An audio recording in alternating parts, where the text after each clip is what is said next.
যেতে দিতে নাহি চাই তবুও যেতে দিতে হয় আর তবুও চলে যায়। শুটকি ভর্তা, ঢেঁড়স ভাজি আর কাঁকরোল ভাজি দিয়ে দুপুরের ভাত। পেঁপে গাছটাকে ভালোবেসে বড় করেছি, তাই ফুল দিয়েছে, ফল নয়। আর এদিকে আইসক্রিম খেয়ে তারপরে রান্না করতে যাব, তাই স্কুলের মাঠে চলে আসলে আমিও ছোট বাচ্চা হয়ে যাই। তো ঢেঁড়স ভাজি করার জন্য প্রথমেই আমি আগে কাঁচামরিচগুলোকে একটু ভেজে নিয়েছি, তারপরে দেখেন ঢেঁড়সগুলোকে ঝপ করে ঢেলে দিয়েছি।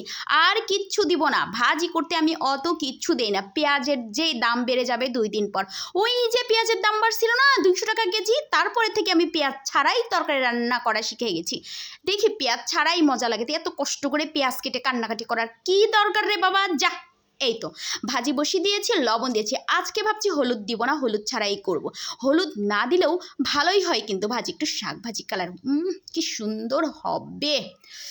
তো 1 চিমটি হলুদ দিলে হয় কি, সবুজের রঙটা না অনেক সুন্দর লাইট কালার হয়, হাসতে থাকে একেবারে, বুঝেছেন।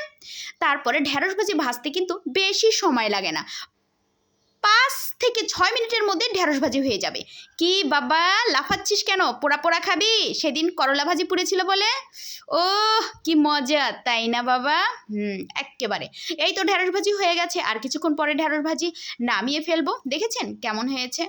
আর এই ক্যামেরাটা আবার ডিস্টার্ব দিচ্ছে। হ্যাঁ, এমনি গরিব মানুষ, তারপরেও ক্যামেরা হয়ে গেছে গরিব। উফ, সেই হয়েছে, সেই চাক্কা নাচ।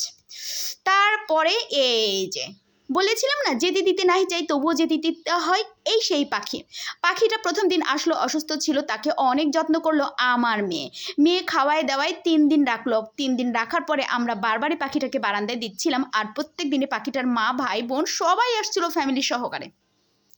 আমরাও চাচ্ছিলাম যে পাখিটাকে দিয়ে দিব, তো আমার মেয়ে দিতে চাচ্ছিল না, মেয়ে অনেক কান্নাকাটি করছিল, পাখির প্রতি তার ভালোবাসা হয়ে গেছে। যাই হোক, শেষমেশ মা নিয়ে গেছে, আমরা ছেড়ে দিয়েছি।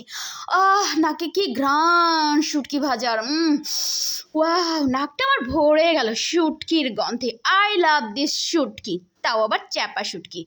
এই তো ভর্তা করতে চলে আসলাম। উফ, গায়ের জোর দিয়ে পাটাই ভর্তার যেই স্বাদ কি বলবো। ব্লেন্ডারে কিন্তু অত স্বাদ নাই বাবা, যত আরামে খাবে স্বাদ তত কম। গায়ে একটু জোর লাগাবে, স্বাদ একটু বেশি হবে, বুঝেছো। ঝাল একটু বেশি করে দিয়েছি, আর পেঁয়াজ আর রসুন আর একটু স্বাদ মতো লবণ, আর কিচ্ছু লাগবে না। চ্যাপা শুটকিটা তো ভেজেই নিয়েছি, আর পেঁয়াজ রসুনগুলা কিন্তু আধা ভাজা, পেঁয়াজ রসুনগুলাকে ভাজা যাবে না। বন্ধুরা, তোমরা যারা নতুন আছো, চ্যাপা শুটকির রেসিপিটা আমি আর একবার দিয়ে দিব, দেখে নিও।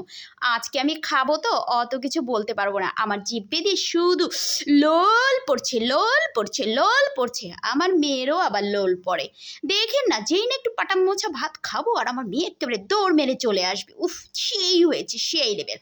এই তো ভাত রেডি করে ফেলেছি। দুপুরের খাওয়া দাওয়ার পরে আমার ছেলে মেয়ের আবার প্রচণ্ড গরম লেগেছে, তো আমি এবার কি করব, বাঙালি স্টাইল ফ্লোর মুছে বালিশ দিয়ে বলেছে ঝাপাঝাপ করে শুয়ে পড়, ব্যাস। আর